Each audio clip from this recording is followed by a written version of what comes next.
Kate, thank you very much. Still 6 things you need to know. A bill to regulate medical marijuana in the state failed a first-round vote. Regulation now falls into the hands of a newly formed commission. There is a public hearing on 2 appointments to the commission. That's tomorrow. Meantime, Governor Jim Pillen has signed several bills into law. One limits the use of cell phones in schools. Another increases parental controls on social media accounts.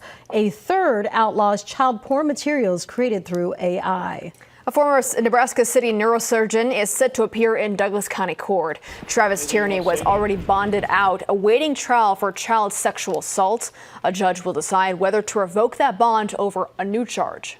Well, if you live near Offutt Air Force Base, a heads up, expect to hear alarms today. The Air Force will conduct a natural disaster response exercise. You may also see increased activity. And PETA is offering up to $5,000 for information on who is responsible for leaving a dog in a dumpster in the metro.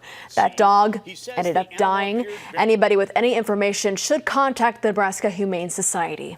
Well, some of you may have woken up to loud siren warnings yesterday. Douglas County Emergency Management says the siren was activated after it was struck by lightning.